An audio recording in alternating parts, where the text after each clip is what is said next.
Okay, good morning, good afternoon, good evening. I know we have folks from all over. My name is Natalie Ferlette. I am the Campus Compact Director for Partnerships and Member Engagement. I am stepping in today for Bobby Lauer, who is our president, who unfortunately came down with COVID and didn't think that her coughing during this presentation would be great. So we're really excited to present this opportunity to hear from colleagues in Europe currently. So this is the second in our webinars about how higher ed and the US can help to think thoughtfully and productively about what is happening in Ukraine. So this is supporting Ukraine, perspectives from colleagues abroad. I'm going to hand this over to our speakers pretty quickly so that we can hear what they have to say. First up is Katarina Supran, who is from the Ministry of Education and Science in Ukraine. We also have Jacob Gradetsky, who's the Vice President of the European Students' Union, and Serge Bergen, who's the former head of the Education Department for the Council on Europe. I will be recording this, and please feel free to put any questions you have either in the Q&A or the chat, because we will have time for that in the end. So for in the interest in time, I'm going to hand this over to Katarina. Thank you all so much for being here. Thank you very much, Natalie, and good time of the day to the guests, the participants who have joined the meeting right now. I'll quickly start with sharing my screen to present the slides that would be useful to see today to all of you who have gathered here today. So the idea of this presentation is to give the current overview of where the higher education in Ukraine right now stands, what present challenges it has, and what prospective areas of support could be identified.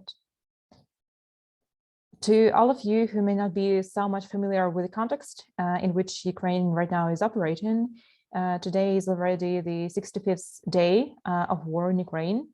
And you can see for yourself the number of destructions caused to education facilities that already are way more than 1,000 even.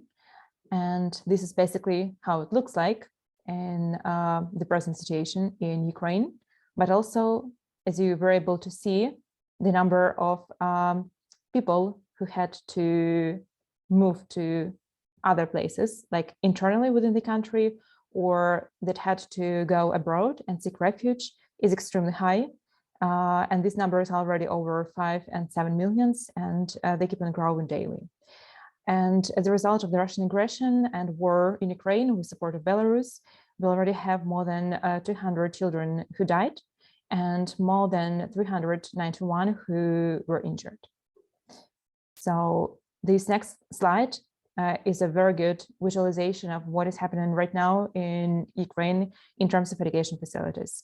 The Ministry of Education and Science of Ukraine has launched a specific webpage, which is called Safe Schools in Ukraine. And there we unfortunately have to daily update the number of destructions and damages caused to education system in Ukraine, including higher education institutions. And you can see for yourself that these destructions have to do with all levels of educational institutions, starting from kindergarten all the way to schools. And we can also see on the right side of the slide, the damages done to one of the best universities in Ukraine in terms of its academic structure and academic capacity. I'm saying here about Kharkiv University, but also a lot more damages and destructions not reflected on this slide have been taking place. And unfortunately, we still need to update this page on a daily basis. So it would not be an exaggeration to say that the dream of our team and the ministry and probably of all Ukrainians is to stop updating this page on a daily basis. Despite this all, it's important to highlight that universities in Ukraine actually keep on operating and keep on carrying out the study process when and where it is possible. So almost all regions in Ukraine keep on daily operations in terms of blended or online learning provision. The exact numbers on how many universities are operating in what mode of course, change on a weekly basis at least, because the safety situation varies in different parts of the country. So these numbers keep on being updated. The ministry has also provided recommendations to universities in Ukraine on how they can actually come to the end of this academic year. These recommendations are available at the hyperlink, and I'm sure you'll get familiar with the slides of this presentation. So you can look for yourself in more detail, but the specific points are the following. First of all, if the universities are not able to carry the study process, even in blended and online mode, we ask students to go on academic mobility in Ukrainian universities, but also with the understanding that it would be good if they could actually go and continue their studies in foreign universities abroad, if that is possible. And the second idea is that we urge students to take use of the relatively recent legislative provision on non-formal education studies. So last month, we passed on the national level, the regulation that aims to recognize non-formal education provision and informal education provision. In this way, up to 1/4 of all study program in universities and colleges can come from non-formal providers. This is an extremely useful normative regulation, but also it comes in really practical and really handy. Right now, the team of our ministry is working with a number of universities all across the globe, but also with top online learning providers like Coursera, Udemy, and edX, to make sure that those students who cannot keep on studying at their universities, even in an online format, or those who want to supplement this online format with something else, can go to these platforms, take high quality courses from top universities, top providers there, and then these learning outcomes get recognized and validated by their home universities. So we want to have this policy implemented in practice in a very efficient and good manner. We have the support office who works on this topic, coordinates with all universities, colleges in Ukraine, and also with those who are willing to provide free of charge these online courses and this learning content. And this is actually where the support coming from your institutions could come in really handy. We also have, of course, with all these changes coming on a daily basis, new legal regulations on how the study process has to be organized. Typically, we have the state final attestation for those who leave schools, and we have several transparent and competitive instruments for admission into higher education system, which are external independent evaluation. And then for the master studies, you would have several different examinations for entrance, which is foreign language testing and unified professional entrance testing. Of course, these are paper-based, which means they can no longer be at place and they can no longer be implemented. For that, we still want to make sure that those willing to get access to higher education studies in Ukraine at our universities can do so. And they can do so in a competitive, transparent, and fair manner, as it was the case over the course of the last several decades when we had all these useful instruments in place.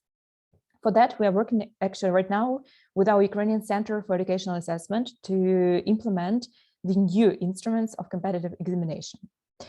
For those willing to enter into Ukrainian universities, instead of external independent evaluation, we would have this year the so-called light version of it, which is national multi-subject testing.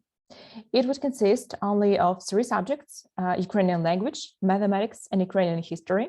And instead of taking the subjects separately, as it was the case up till now, this would be one unified examination.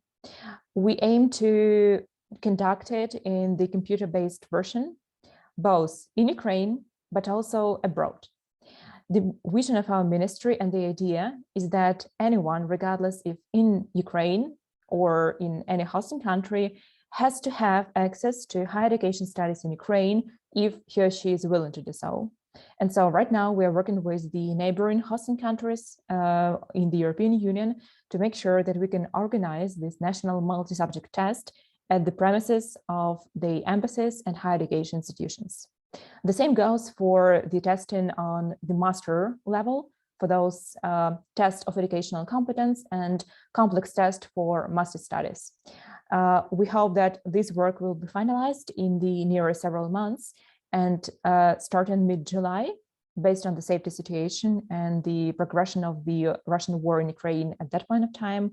We'll be able to see how we can organize this process and if some ad hoc changes have to be taken. It's interesting to highlight, actually, that recently we had the strategy on the development of higher education until 2032 published. An interesting fact was that it has been developed over the course of the last several years, and it got approved by our government on the day preceding the war, on February 23rd. During the last several months, we've been trying to look into this document and in the action plan on implementation of the strategy to see how valid it is, how relevant it is, and if it makes sense to publish it. It's interesting that it is actually relevant for the Reconstruction period, and the general ideas that are in the strategy are still useful. And with this in mind, this document has been published last week on the governmental resources. We understand that there might be the need to modify it at some point of time, and we are ready to do so, but it sets a very good foundation for the subsequent work for the rebuilding of our higher education system in the Reconstruction period. So as you already have noticed, we have quite a number of challenges that I already started to cover, but this slide provides a more comprehensive view on where we stand in terms of what are the problems and what solutions our team has found to these problems. First of all, you all understand that we are unable to conduct full-time studying at our universities. First of all, it is not safe in most regions of the country, but also where it is safe, actually these university buildings and campus buildings are used for safety purposes as shelters and basements. And so with this in mind, full-time studying process is almost impossible. That is why we pay such a close emphasis and attention to any distance learning solutions, to e-content, to all the electronic services, and to technical expertise of students and teachers in using these services. Second, you've seen the numbers on how massive the internal displacement is.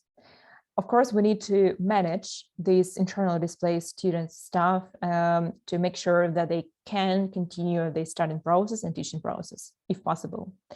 We also have a number of externally displaced students and staff. And for them, we need to understand that specific targeted support measures have to be taken. As I've already explained on the previous slide, traditional paper-based examination and admission campaign to universities is impossible right now. That's why we are actively working on the system on electronic examination and on electronic admission. We are fortunate in a way that we have the Unified State Electronic Database that has been in place already since a decade or more. And the number of years, especially since 2017, it's been primarily used for electronic admission campaign to universities in Ukraine. Since 2017, it was possible to apply to university in Ukraine both electronically or on a paper base. This year, we understand that paper-based applications comes out of the question. So we work on modernizing this already existing electronic admission system to make sure that it fits all the latest developments and challenges. We also lack sufficient number of data to make good decisions at the end. And that is why, in generic terms, it is extremely important right now for us to make sure that we sustainably collect and use all the data and have this regular updates of data to make sound policy. And of course, we've seen the disruptions to the buildings that I've shown on previous slides. But what is even more significant for us is to mitigate the results of disruptions to our university staff. So for us, the concept and the vision of development and sustaining of institutional capacity of our universities is extremely important. And on this point, I'll detail a bit later. What we have been doing for the last several months. As of course, you understand that the financial resources of Ukraine right now are limited, and all the main streams are with the defense. We need to make sure that we have enough development partners who could support all those challenges and all those initiatives that we have at hand. For that, we've established the fundraising cycle, and we are actively working with, I would say, dozens, if not hundreds of different partners on trying to explain our needs and on trying to make sure that we can find a solution that works best for us, but also that they have already available. I would like to stress, for instance, the partnership and the cooperation we had with UNESCO Global Education Coalition, the entity that has originated in March 2020 as a response to the global pandemic. So with the support of UNESCO, we've been able to actually close some of our extremely urgent gaps and needs and make sure that this immediate response has been provided. But of course, we have a number of other partners that mainly not even work in terms of fundraising and providing financial resources, but in terms of providing any kind of other support. We have had an extremely useful cooperation and partnership with a number of organizations whose some names of these organizations would come on the next slides. But this is just to show what we are currently doing as the ministry to make sure that we can really quickly find solutions to the questions and the challenges we have. This slide, for instance, presents what we have so far in terms of higher education, on the needs that we have, and on the implementation agencies and the donors who have these needs closed or not. As you see, the online university admission and the provision of devices are the two gaps that we still have so far. And I would later explain a little bit more what we're looking forward to achieve here and what support potentially your institutions and your stakeholders could provide. This slide details the cross-cutting priorities, and while some of them have already been closed or are in the process of to be closed soon, we still have some long-term ideas in place that require substantial support from the development partners. First of all, this is a long-term digital educational ecosystem, or the so-called education ID, or the so-called education passport, as we call it in different policy briefs and policy papers. We understand that right now, after the pandemic, but especially even after this war ends, we still, for a long period of time, would not be able to come to full-time in-presence learning and teaching process. And it's extremely important to make sure that all the educational data, all the educational qualifications and so on are digital, that they are stored safely, and it's possible to have this data available even if such unprecedented massive disruptions, including pandemic and war, take place. And so we are extremely looking into this issue to also see expertise of other countries where it is available already, but also to design the system from scratch and to see how this educational ecosystem can be built in a good and sustainable way. And of course, for this, we would need to have the project management that would work on the solution and that would ensure sustainability of this initiative. Here you see some of our partners, some because we have at this point of time really too many of them to be able to put all of them on one slide.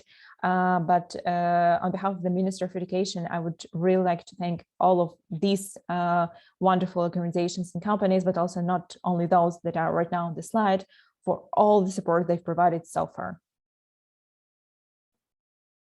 And the next several slides would be actually on the needs that we have right now that is still increasingly relevant. And I will detail a little bit more on this.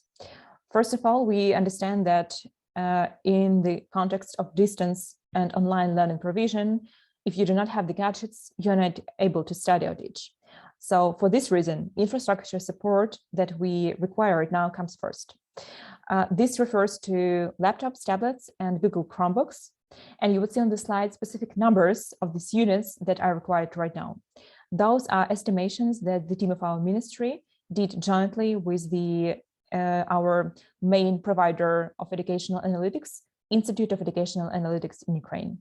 So you would see that we are in desperate need of 7,000 units for staff at universities, but also 2,000 units for displaced students. We understand that these numbers would not be able to cover all staff, and all students at our universities. And that is why for now, we need to start from somewhere and to have some specific target audience that might require, in our view and in our understanding, these gadgets most. And so in terms of the general idea is that these universities that would get, whose staff would get these units, those would be the damaged and the destroyed educational institutions who are not able to reach out to the gadgets available at the premises of these institutions. And when it comes to students, we have a focus on the vulnerable groups, such as orphans, children from large families, and children deprived of parental care. So we start from here. And if there is a possibility to also have more units than these, we would be happy to do so, and we would be happy to provide any kind of official data or official requests to have this infrastructure need covered. We're talking here not only about new gadgets, but also about those that have already been in use, which hopefully, in our view, has a little bit more chances to eventually succeed in finding these units that are desperately needed right now. Second, we do want to urge your institutions and your stakeholders to support our students and staff in all ways possible. I know that a lot of hosting countries, primarily in the European countries, just because these are the neighboring countries, have already provided a lot of support, both to students and staff, and we're sincerely thankful for it. A lot of countries have provided specific funding schemes, mobility schemes, housing solutions, different accommodation possibilities, and so on. And this support cannot be underestimated, and our thankfulness cannot be underestimated for all this support. With this, there is one specific point that we would like to have very much clear. We have noticed that some universities have these targeted support mechanisms for Ukrainians that also cover support to Russians and Belarusians. We would not go into much details and debate at this point of time whether or not it's appropriate, but we would urge the universities and the stakeholders not to have this targeted support under one umbrella, because it is a humiliating experience for Ukrainians coming, seeking refuge from the war, to get support mechanism in the same way and on the same umbrella and support mechanism as people coming from countries whose governments are directly responsible for all the atrocities caused to Ukrainians. So if there are any specific needs to support those coming from Russia and Belarus who are followed or who voice their opinions and have to flee the country, we understand that there might be such situations, but we would urge not to have the joint support platforms for these three categories, because it is completely unacceptable and we do not support these kind of ideas. Second idea that I would like to highlight here is the Ukrainian Global University. Some of you might have already heard about this, but this is the initiative that originated several weeks ago during the wartime. It was the immediate emergency response to what was going on in Ukraine and what support could be provided there to Ukrainian students and staff. So Ukrainian Global University is not the university as per se. This is the conceptual symbolic name. It is a non-profit joint initiative that is supported and endorsed by Ukrainian government, our ministry included, the Office of the President of Ukraine, and several civic society organizations. What this group of volunteers basically does is that it provides this facilitation in between Ukrainian students, Ukrainian universities and staff, and those from other countries, to make sure that if there are Ukrainians who are ready to study, do research, or work for this time during the war in some other country, get some expertise, get some knowledge, and come back then to rebuild the country, then there is financial, logistical, and all the organizational support provided for such people. This cooperation works on the basis of the memorandums of understanding that are signed between Ukrainian universities and universities from abroad. And we would very much welcome if more universities also from the US and more of your institutions could actually go on the link, look at the website, and then if interested, contact the team of this project, and in this way to support those of our people who are unable to utilize their potential right now in Ukraine, but who are willing to do something for the country, maybe at later stages. Third, it's increasingly important not only to provide various financial measures that, of course, are very much necessary, but to take the public stance on the national and on the institutional level. We have already seen a lot of public stances by a lot of universities and organizations from various countries, but still, every time we emphasize how important it is to voice your opinion, to voice your position, to support Ukraine openly, not to resort to the neutral position, which under present circumstances means supporting Russia, and to officially and openly, explicitly condemn the aggression by the Russian Federation with the support of Belarus.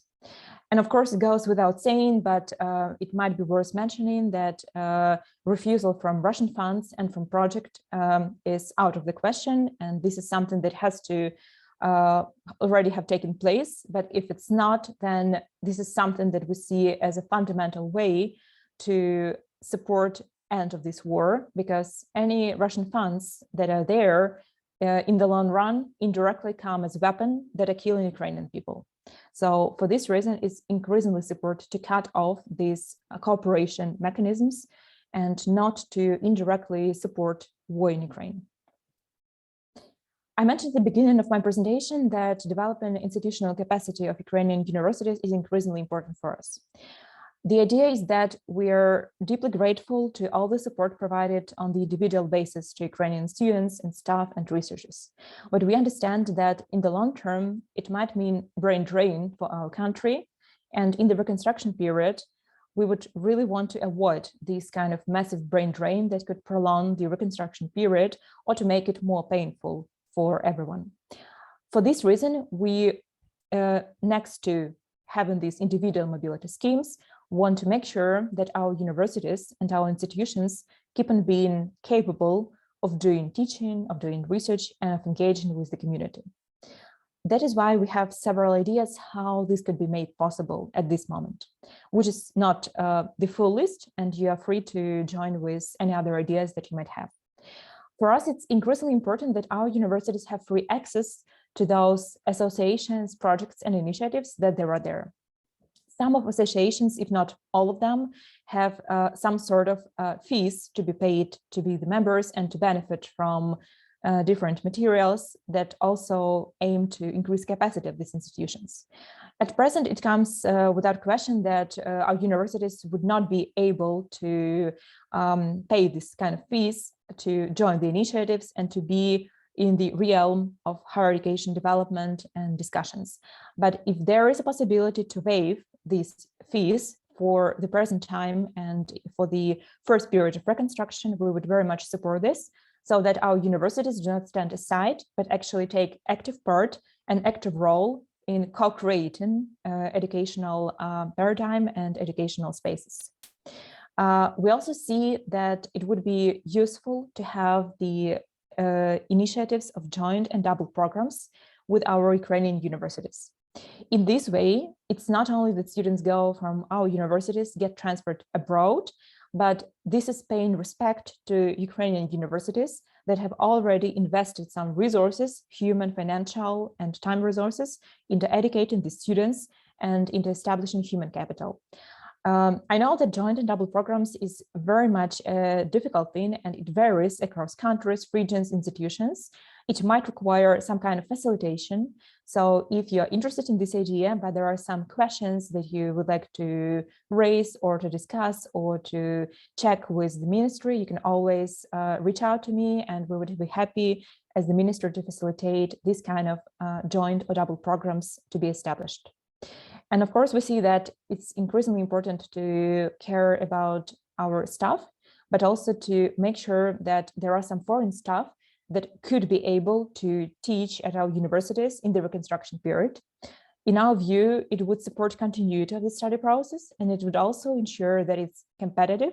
And in this way, we would not have, maybe in the reconstruction period, such a substantial brain drain as we might have if all the teachers go to some other countries and we don't have highly qualified staff to teach our students. The next idea is that as a lot of Ukrainians right now go abroad to pursue studies, to continue their studies or to get employed, we need to make sure that the qualifications get verified in the most user-friendly and in the most fast way possible. For this, we have already started working extensively with the ENIC network and do a lot of information sharing, a lot of hands-on trainings to make sure that these qualifications can get verified and there are no additional questions or no additional predicaments on this way. I've included here, for instance, the link to the webinar we did at the beginning of April with the European Commission and the Italian ENIC Center CIMEA, in which you would have some overview of the higher education system of Ukraine, but also on different mechanisms at place, digital mechanisms and digital solutions, with which you would be able to verify Ukrainian credentials quite easily. And you would also see in this webinar an information on European level instruments and European level database that has been already developed and which is open right now to be used by credential evaluators to make sure that Ukrainian qualifications get verified in a very fast and user-friendly manner. And as I mentioned at the beginning of the presentation, we are really looking eagerly to make sure we have the data on students and staff that have now gone abroad. This information is not available at present. It's easier to work on those numbers for those students and staff who are displaced internally. And we have already started this work with UNICEF. So we expect that in several weeks, we would actually have the snapshot of where our students and staff are within the country. But when it comes to those who went abroad, it's something that still has to be taken care of and something that has to be calculated. We have several very pragmatic reasons to have these numbers at hand. First of all, we need to understand the dynamics of outward mobility. We need to understand how our higher education system will be able to function on the policy level, but also on the practical level to make sure that we can conduct all those entrance examinations into bachelor and master studies in other countries for those who went abroad but still want to take part and study at Ukrainian universities. We actually need to understand what are the numbers. We need to make sure that we understand the target audience in order to provide all the necessary infrastructure and logistics for these people. So it would be very useful if some of your institutions could actually share maybe some good practices or instruments or any kind of ideas on how this could be made possible. That was all from me for now. I know that my colleagues would continue with sharing their perspectives on the current situation in Ukraine, but I would be happy to answer any question afterwards. Thank you.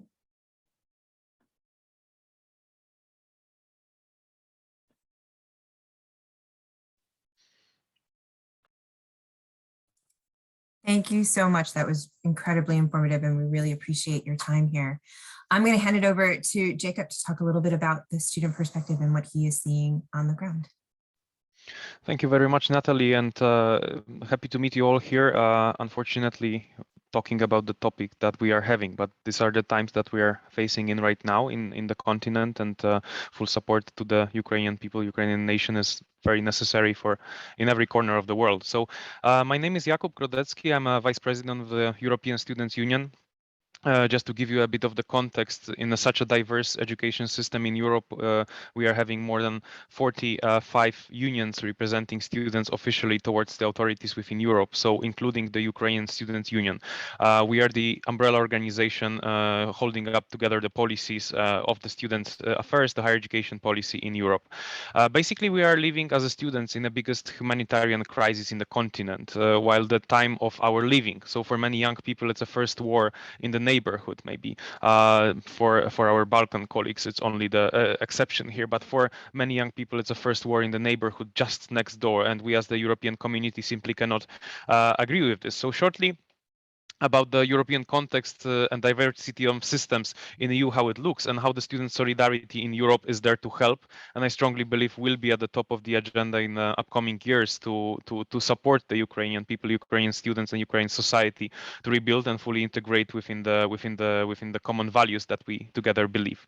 So, what students' unions were for, and what we were focusing on before, it was quality of education, it was internationalization, it was like going forward the democratical approach for the student participation. But now basically another very important layer become the main thing that student unions are focusing on. We are main sources of information for students. When many of students became volunteering activities, started volunteering activities towards the Ukraine, to support the Ukraine. There is a huge youth sector solidarity happening around. And of course, it's not a possibility to coordinate all the youth actions around Europe in one place. But because of such a diverse response, it is possible to see how much students are dedicated to doing that. The students are organizing the body programs. We are talking about the very big displacement, as Katrina was saying in her presentation. We are talking about the human displacement, the big migrations, and all of those people, the young students, the youth needs the body, needs the help to find their own way in the different countries. Bearing in mind the very different language situation within the countries, that's another layer on top of that in Europe that has to be solved. So there is a huge support needed. And at the end, the organization possibilities that student unions are carrying on within the contact with their ministries, within higher education institutions. In Europe, we have a very developed system of student involvement over the years. And actually students' participation and students' possibility to directly impact the policies of higher education institutions, to directly reach out to the rectors and say, yes, let's share our infrastructure, let's share our capacity of university that we are having towards the crisis, was the immediate reaction and a natural reaction in the European higher education area. What ESO was doing was trying to put together the information, actually, because linking up together the different information that are coming from the countries were crucial to have the database of information around. So ESO was first of all doing the part of advocacy towards European institutions, towards higher education ministries within their own countries as our members, but also providing the wide information guide towards students fleeing Ukraine in this time, and basically taking care about the information flow. We are having this ESO advocacy web page, and the information flow keep updated on our web page. So also it's a request for you here, if you are aware of any systems in the US that might be supportive, either when it comes to online learning, maybe scholarship opportunities, that would be good addition to the guide for people looking for all the opportunities for continuing their education. That's what we are focusing on as ESO, and try to coordinate that together. Also, I'm coming from the country that is very much close to the Ukraine. Because I'm coming from Poland. I was living 90 kilometers from the border of Ukraine. That's where I was born. So for me, this context is much closer. In Europe, of course, as a continent, there is like a different perception of how far this war is, but it's not far at all. It's just next door. It's within our reality. So basically, as you might know, the neighboring countries in Europe, Poland, Slovakia, Hungary, Romania, Moldova, as well, Czech Republic is a bit further away, but the neighboring countries has been found themselves in a reality of the massive displacement, the biggest migration crisis since the Second World War. Just in the span of 1-2 months in Poland, the statistics are mentioning the numbers between 2.5 to 3 million people that either currently are now in Poland or use Poland as a bridge to the other countries with the possibilities. So the closeness of this reality is very, very harsh for us.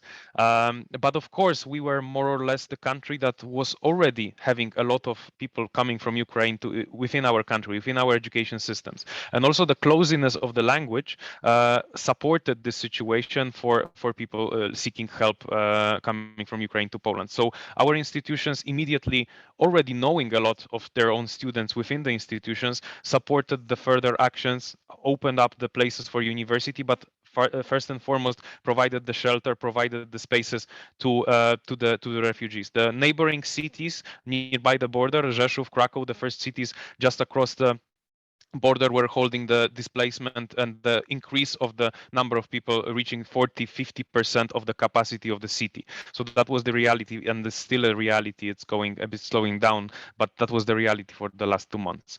And also higher education systems and the students' solidarity within Poland was very visible. Of course, students came together to arrange the possible funding schemes, the dormitories places, the buddy systems were created, and a lot of universities and student solidarity is referring to providing the buddy systems to the students. The universities are providing psychological support, the legal support for the refugees. That's the very most like what we can do on spot. Of course, the organization actions, the needed items for the Ukraine on spot is another big layer of the student activism there. But that's basically how the students' activism looked like on the ground. As ESO also, we are being very much active on the sphere in Europe and thinking a bit forward. As Katarina was mentioning, like the time of the rebuilding of a higher education system, time of the rebuilding of the country will be very much crucial in the future. So we are also as a European Students' Union in the dialogue within the different European institutions. We are coordinating the common response from the countries, for example, through the Bologna follow-up group. I think Sure will be mentioning that later. We are talking about the Erasmus scheme, which is the biggest mobility funding program for the scholarships and for mobilities, but also I'm really looking forward to the coordinated action also to rebuilding the higher education infrastructure immediately after war when possible. Also bearing in mind very interesting, not very interesting, but very crucial aspect of that we cannot allow also the big circumstances of the brain drain happening from the Ukrainian country. People who will be educated and be given with the education and will be allowed to continue their education, they will be very much crucial to rebuild the situation back as soon as possible when it will be possible in the country. So what is generally needed, and I will not say much longer here. I don't think it's a time to do so. But from what we are seeing, we simply, as solidarity, very much students are coming in a solidarity across Europe. We are saying a harsh no to this whole situation. We cannot agree with that. It's something completely unnatural to us. We cannot really stand this happening. What is needed in the most long-term perspective, this is non-weakening solidarity and help towards the Ukrainian youth sector, the higher education, and the nation in the future. So to reintegrate to integrate the situation within Europe, and basically, since students of Europe are in full solidarity with our Ukrainian colleagues and they're part of the European family in here. So that's our perception. That's how the youth generation is seeing this whole situation. We cannot really believe our own eyes what is happening. But that's what are the actions necessary to be taken. I'm sure also the civil sector and the different institutions will embed the support for Ukraine in a long-term perspective from now on. It will be part of the strategic answer from the different sectors. So that's how the situation looks from the youth sector. Definitely, it's hard to measure all of the actions because everybody does what they can, especially in the countries that are directly close to the Ukrainian reality.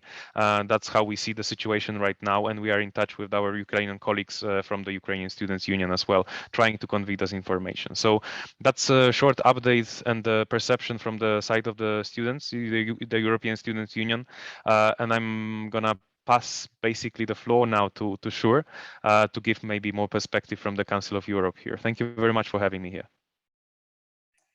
Thank you very much, Jakub. So my name is Shure Barigan. I was until February the head of the education department at the Council of Europe. Now, the Council of Europe is an intergovernmental organization. It's pan-European. We have 46 member states, and we have 50 countries.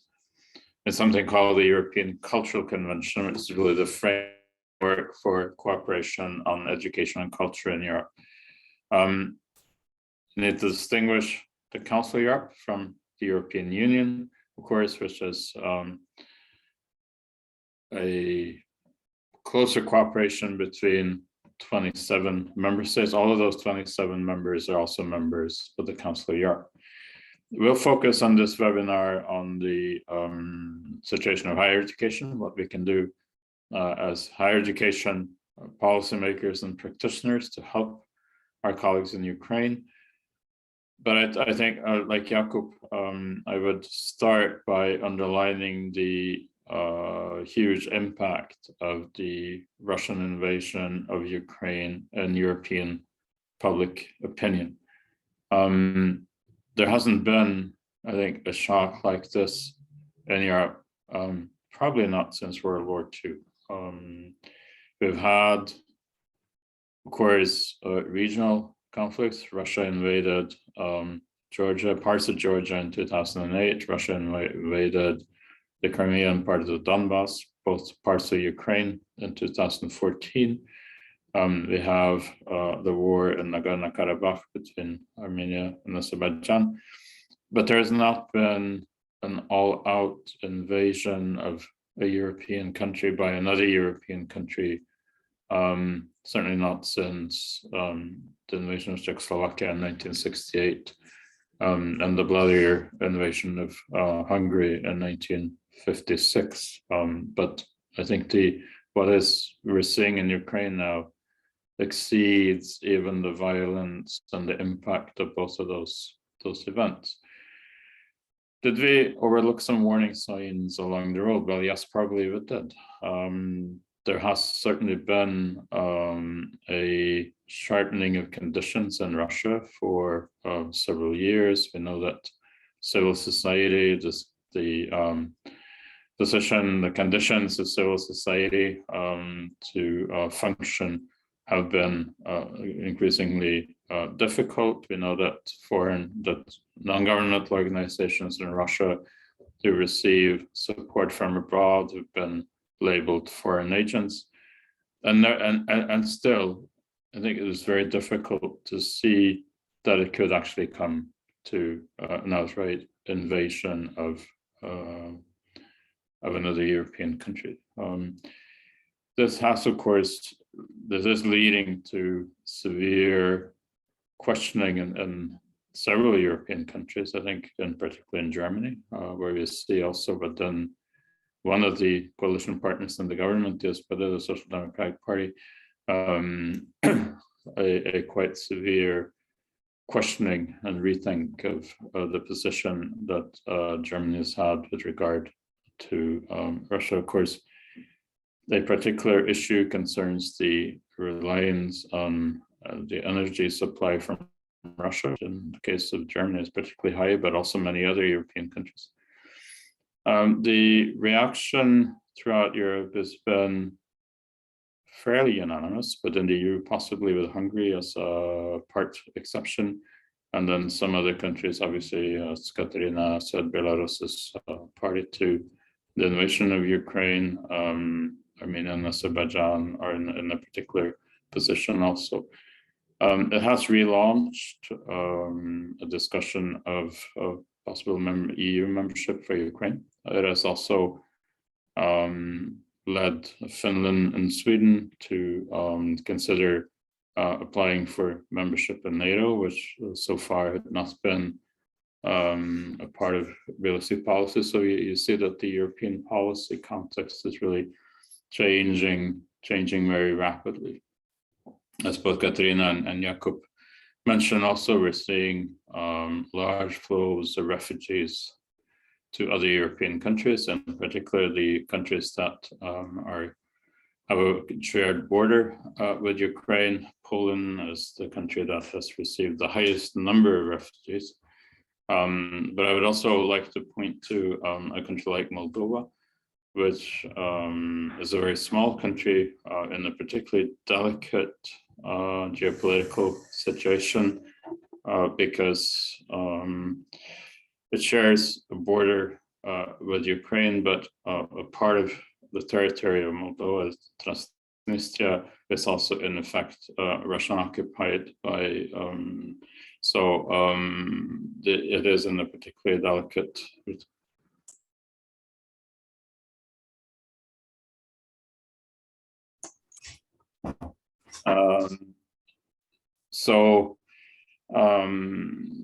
Moldova, in spite of these restrictions, has also received a high number of refugees. The president of Moldova, Maia Sandu, is incidentally a former minister of education, has also made it clear that it must be a priority for Moldova to provide education for for Ukrainian refugee students. So if you look at the higher education landscape in Europe, then we talk a lot about the Bologna process, about the European higher education area. Well, I should say before that, I mean, I said that the Council of Europe is an organization of 46 members. Until mid-March, that was actually 47, because Russia was excluded from the Council of Europe as a consequence of the invasion of Ukraine. And Belarus has never been a member of the Council of Europe. It is a part of the European Cultural Convention. So in the European higher education side, I think it's important also to underline for an American audience that in Europe, public authorities, so the departments responsible for higher education, play a more important role than, say, the Department of Education in Washington, or public authorities in the US in the development and implementation of higher education policies. So in Europe, there is a cooperation, intergovernmental cooperation, to develop higher education policies, which is known as, it started out as the Bologna process. It is now formally known as the European Higher Education Area, and 49 European countries are members of the European Higher Education Area. We, you will probably have received with the invitation for this webinar a statement by, and then I think 39 members of the European Higher Education Area, and several consultative members, including ESU and the Council of Europe, a statement on how we can help higher education in Ukraine, and also how we deal with Russia and Belarus. I think it's important to underline that many governments are facilitating higher education for Ukrainian refugees. Many European universities are already engaged in providing education. So in the immediate, it's partly about giving Ukrainian refugees a possibility to continue their higher education at European universities. Many of them come with qualifications that can be sort of blended in immediately. Some come without any proof of their qualifications. The Council of Europe has developed something known as the European Qualifications Passport for Refugees, where through interviews, qualified credentials evaluators can assess what qualifications the refugee is likely to have. And he or she can then continue their studies on that basis. So we definitely encourage all European countries to provide opportunity. And I think it's important to underline also that helping Ukraine, also by receiving Ukrainian refugees, cannot be the responsibility only of those countries that have a common border with Ukraine. It is really a European responsibility. It would not be fair to expect Poland, Moldova, Romania, the Slovak Republic to shoulder this alone. It is really for all of us. If you think further ahead, of course, well, one important point we also make is that once a Ukrainian student is accepted as a refugee into a study program, even if the situation in Ukraine should improve during the course of the studies, so it would theoretically be possible for the person to return. Those who are admitted into a study program must be allowed to complete that study program and not be forced to go back with, say, an interrupted education. That cannot help Ukraine, it cannot help the individual. Of course, in the longer run, once the war ends, physical reconstruction will be very important. As Katerina showed in her slides, the destruction of buildings, of facilities is enormous, in particular in the eastern part of Ukraine, but not only. And it will take time to rebuild that, and Ukraine cannot do that alone. That is a common European responsibility, but we certainly also hope that the US will be able to help with this. Ukraine has developed quite advanced systems for online learning, and it may be that in Ukraine, as in many other European countries, actually the experience that we had with COVID helps in the sense online learning, as here as in the US, is less of foreign territory now than it was before COVID. And Ukraine, I think it's worth underlining that Ukraine is rather advanced in this respect. So the conditions are very good in that sense, and we can make use of the infrastructure and the possibilities that Ukraine has already built up. But we should also, when conditions allow, consider seconding staff for shorter or longer period to Ukrainian institutions. Direct contact is far better than online, and certainly it's not either or, but it's probably both.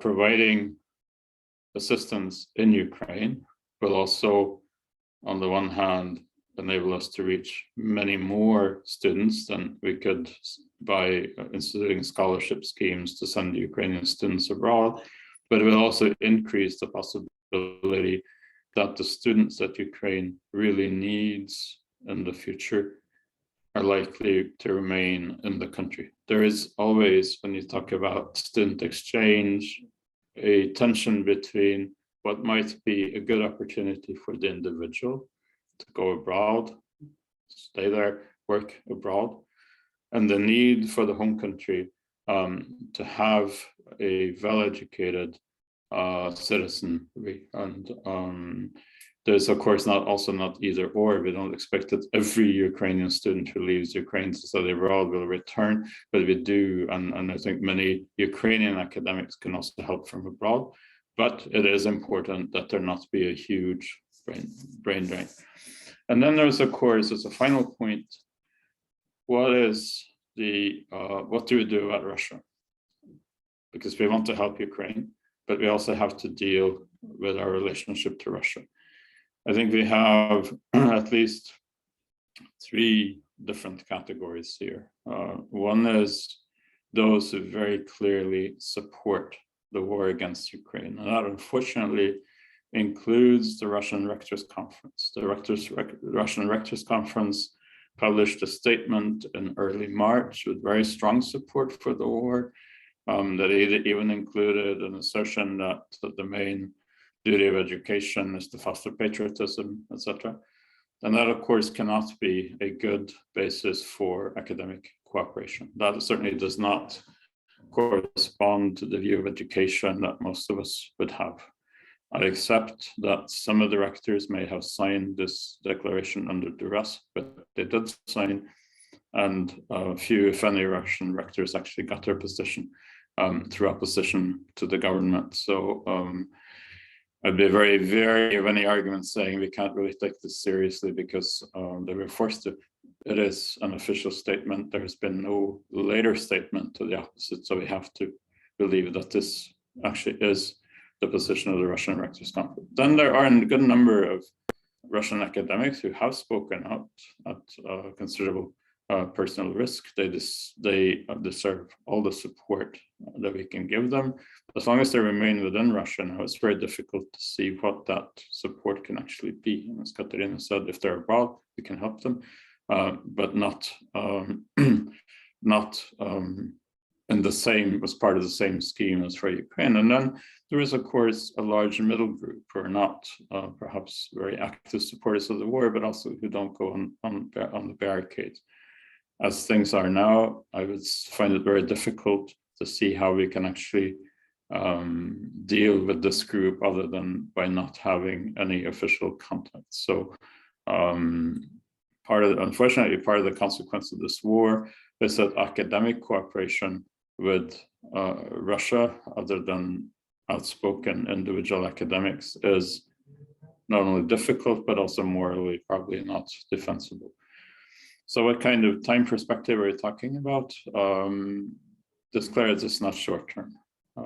Even if the war were to stop tomorrow, and unfortunately there's little sign that it will take time to reconstruct Ukraine. Ukraine will need our support for a good number of years to come. And it's part of our task also to make sure that Ukraine does not disappear from our radars as soon as the next crisis comes along. Ukraine deserves our continued support for years to come.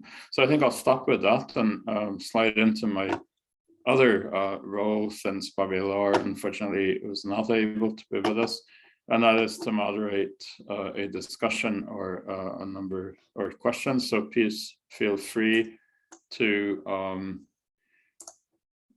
come up with your questions in the chat field. And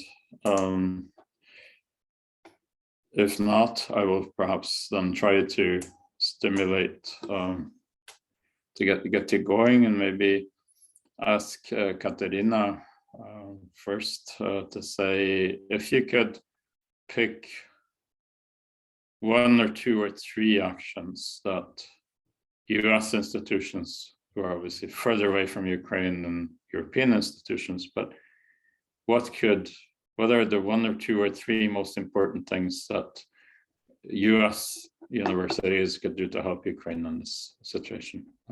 Katerina. Thank you very much, Jur. It's difficult to pick only several of them, just because our needs right now are so immense. And of course, the proximity to Ukraine that comes from the EHA makes it maybe a little bit easier to understand the context and to be immediately responsive, but our American colleagues could also be very much helpful. I think first, the idea of infrastructure support is extremely important, and that is something that can be more or less a little bit more difficult than from the EHA, but still addressed from the American colleagues. We try to contact some American companies, but I'm sure that institutions that are located there are better aware of all the possibilities, also in terms of infrastructure supply. So that would be the priority with which we could work probably better. Second priority is actually with the electronic content. I mentioned that we've been working a lot with some online platform like Coursera, Udemy, and Udix, but not so many universities from the US have so far been able to provide free of charge the electronic content, electronic courses and resources. So this is something that doesn't know borders.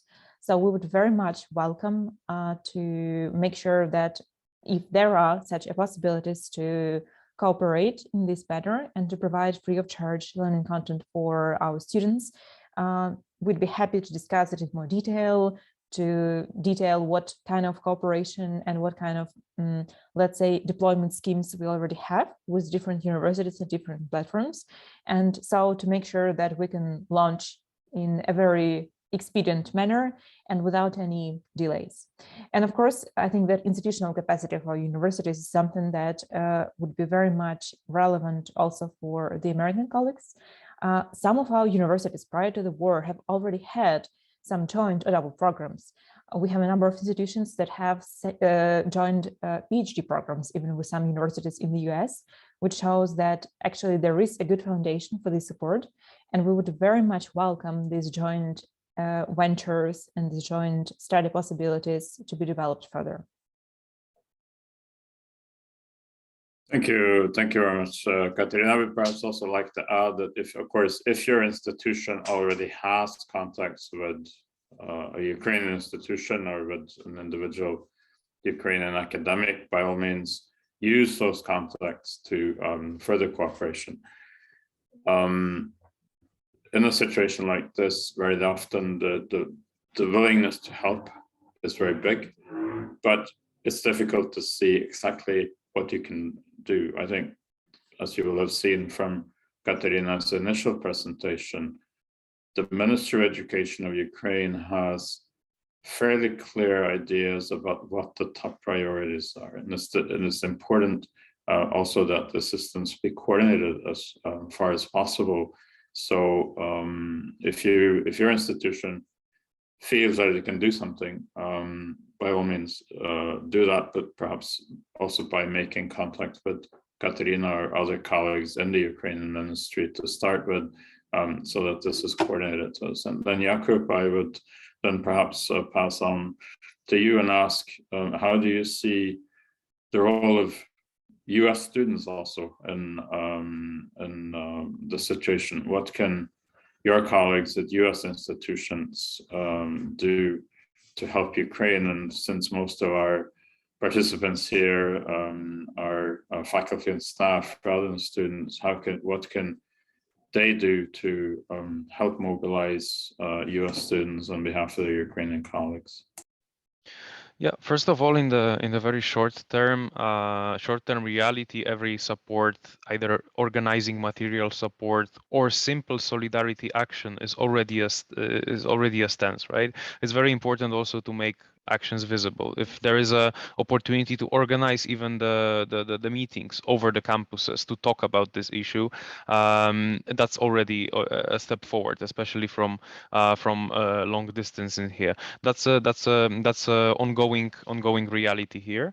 For the long term, I think the crucial is to understand, and I think the generation that is currently right now within the positions of being a student within the unions, within the youth organizations, will live with this reality and so some sort of responsibility for the future to organize and to also contribute to strengthen the bonds between the youth within the youth sector in Ukraine, to organize the common exchange of thoughts, to kind of further integrate these two realities, to make it more understood and to show the solidarity on the future. So I would say if there is any plans related to the youth sector, if there are actions targeted on the youth sector that could possibly either on the online reality right now or in the future also impact the strengthening of the cooperation between the youth sector and supporting the good practices, maybe different things can be thought of it. That's very relevant. And of course at the end, I think many youth people, I have a feeling that might be participating in simple actions around, like for example, European Solidarity Corps. So actually the country will need simple resources, people on spot there. Let's hope if that horrible war will end as soon as possible, and the country will be in need with the simple solidarity, but also resources on spot. So I guess that will be the mission for those who would feel that, and I think it will be a next step to do so. And of course, when it comes to structural higher education involvement, the recognition of the European of the Ukrainian education learning communities, strengthening the higher education bonds, maybe research projects together. That's a long-term perspective that I'm looking forward to see in the coming years. I think that's going to be a very inside responsibility for many people across the world. So that would be the way forward, I think. Thank you very much. And we have one question from one of our participants, Rally Pyle. I think this is for Katerina, but I'll read out the question. Rally says, you mentioned training is important for Ukrainians coming to the United States. I work at the community college, and technical training / quick certification is our expertise. What programs would benefit Ukraine the most when the students arrive back to Ukraine during Reconstruction? That was, of course, a very important question. So I turn it over to you, Katerina. Absolutely. Thank you, Shur, and thank you very much for the question. That is a very good one, as it shows a little bit more of our needs rather than disclosed yet by me. So when I was talking about the learning content that we are urgently looking for, which is free of charge for our students, an interesting observation that we've made as a digital team over the course of these last several months was that the amount of online content available there in higher education is increasingly much more in numbers and amount than they're available there on the level of colleges, technical vocational institutions, community colleges. So we've been able to secure this online learning provision mainly for those coming from the higher education system, but we're still eagerly looking for learning content when it comes to our colleges. The system of TVET in Ukraine is structured in a way that we have the vocational institutions, and then we have the professional pre-higher educational institutions that have constituted a separate level of education in Ukraine, following the model of associated colleges in the US. So it would be increasingly useful to keep in touch and maybe to discuss, if possible, if there are any possibilities to provide this type of content for the TVET sector in Ukraine, who are currently left without any means of distance learning provision. Good. Maybe for those unfamiliar with European terminology, so TVET would be technical and vocational education and training. So very much also what community colleges do in the US. And please feel free to thank you from Raleigh. Please feel free to ask further questions in the chat field. Now, Katerina, we have talked quite a bit about the longer term need for physical reconstruction also. And of course, we know that this is early days and that the Ukrainian government, the Ministry of Education have many urgent issues to deal with. Do you think there will be sometime down the road, say a development plan for physical reconstructions where the Ukrainian ministry and individual institutions would detail their most urgent needs? And if yes, how can this be communicated to the broader international higher education community? Thank you, Sure. Actually, we as the government have already started working on such a document. This is the document for the reconstruction period, and it's a cross-sectoral document that is contributed to with different ministries' perspectives, with the perspectives of civic organizations, with the perspectives of some external experts. This is a living document for now, and I'm sure that as the war ends, we might still have some modifications to it, but we're already working on this document and on the plan of rebuilding the country. The work that is also underway right now is not only in terms of having these numbers of damaged and destroyed educational institutions clearly set on the map that I was presenting you, in terms of how many of them have been destroyed or damaged, and to have these evidences, also like photo and video evidences of these destructions. But what some other organizations are doing is that they are trying to understand what financial implications it might mean for rebuilding the country. So, for instance, one of our top private higher education institutions gives the Schools of Economics, which, by the way, has a lot of ties with the US universities, and it's a very US-oriented in terms of its partnering, has established, together with Vox Ukraine, the platform on how much reconstruction would actually cost to Ukraine. They are updating this resource with some regularity, and they are listing there all the damages and all the destructions caused to Ukraine in different sectors, not only in education, but also in infrastructure, in transport, in logistics, and all the various sectors. So the numbers already reach several dozens billion US dollars, which of course we understand that might be even higher in some perspective. But we have these estimates still over there, and they've been updated, and we have this track of how much it would actually cost our society to rebuild itself. Then in terms of how centralized, decentralized this reconstruction process has to be, I believe we do not have a definite answer right now. We see that there is a lot of willingness to help and a lot of different initiatives coming from Ukrainian society, from society from abroad, from Ukraine, from US, all over the world. For us as the country, it would be increasingly important to have all this willingness there and willingness to do specific actions there, as you're very right mentioned, not only during the war, but also in the years to come.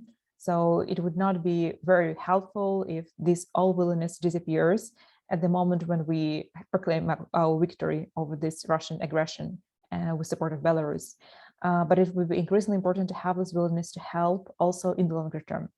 It is also important not to have the overlap of this willingness to help and of these different initiatives. And it would be important to coordinate all of them in a very sustainable manner to make sure they don't overlap and they don't contradict each other, because we want to have the best use of all the resources that we have already been provided with, and of those resources that hopefully will be there to help us rebuild. And for that, we need to be doing this in a very sustainable manner, and to make sure that we have the priorities listed clearly for ourselves, for the partners, to communicate this effectively as the country, and to coordinate this assistance in a way that it comes where it has to come first. So I believe we would still be working internally on these reconstruction and rebuilding plans. And once available, we'll be communicating this broadly for sure on various platforms, and we'll be communicating the best ways to help and to support. Thank you very much, Katerina. Now we're getting closer to the time that we set aside for this webinar. I'll ask one more question for Jakub, but please, if you have further questions, then please do send those during the Jakub's question. I see there is one. I will ask Jakub my question, and I'll pick up the question from Joseph Tully, and then if there is any further questions, we'll send. Now, Jakub, I think also for a campus and compact audience, it would be of interest to know how you, as a student leader, feel that students perceive their role in the light of the Ukraine conflict. Has the war in Ukraine impacted on the way that students see themselves in Europe? Is there an increase in consciousness among students that their rights and duties as citizens as a consequence of the war? I think that I'm able to answer that question based on my kind of personal thoughts, how I'm observing, because the pace in such a speed is all happening didn't yet allow, for example, to have a broader discussion on that. I'm basing for my observations how it impacts. I have a sense that the discussion within the education sectors and the existence of the students' union, the idea of student participation and its contribution to hold the democratic societies, to develop the democratic societies, and holding the reality across around the youth people accountable, became a certain became as granted, became perceived as granted. Of course, there is always something to work on. There was always some issues to be done, to be addressed, and that's what the unions were literally doing, and that's what they were committing their own time.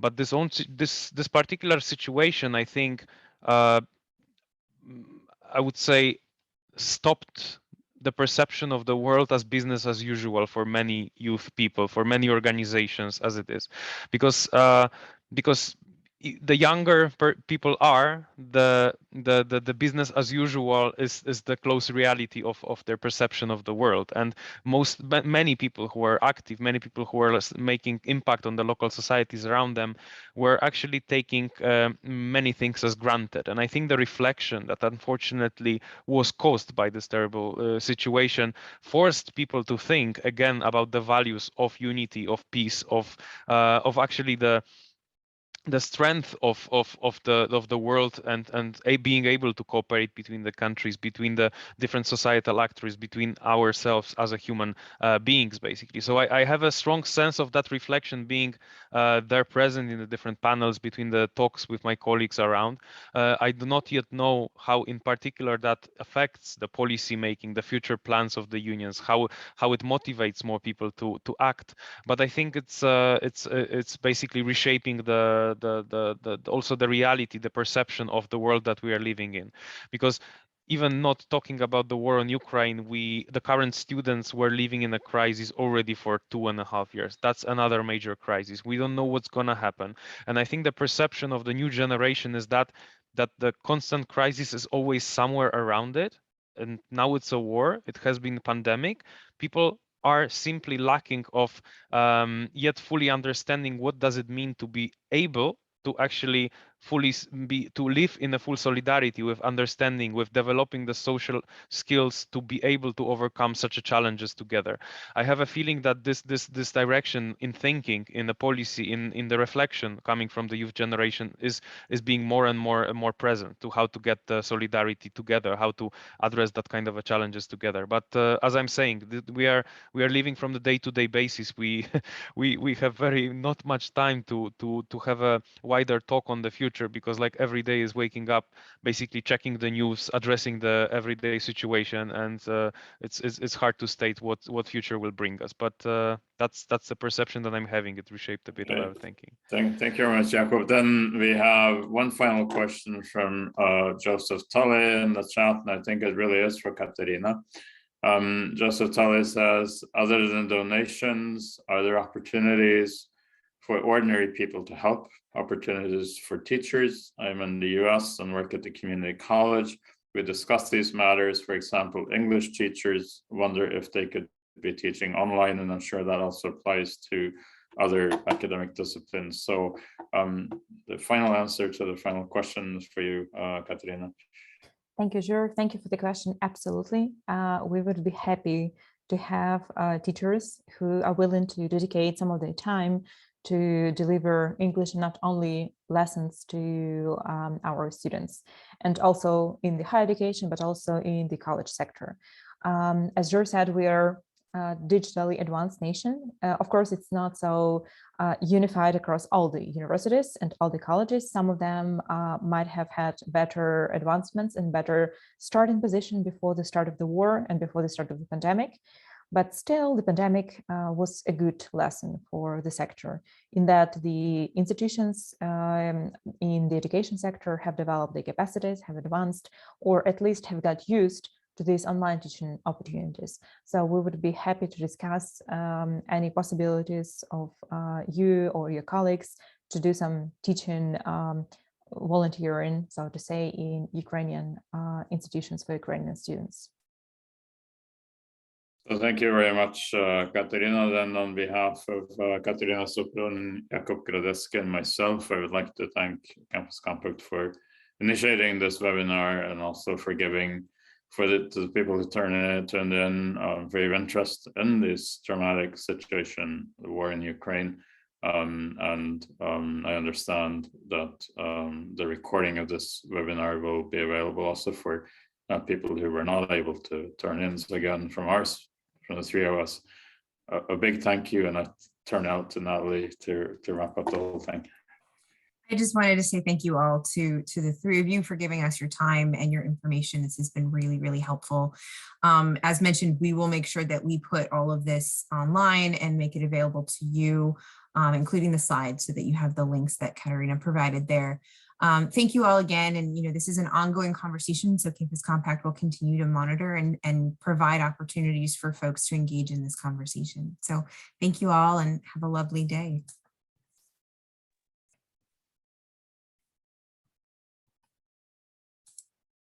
Thank you very much. Have a good rest of the day. Thank you. Thank you.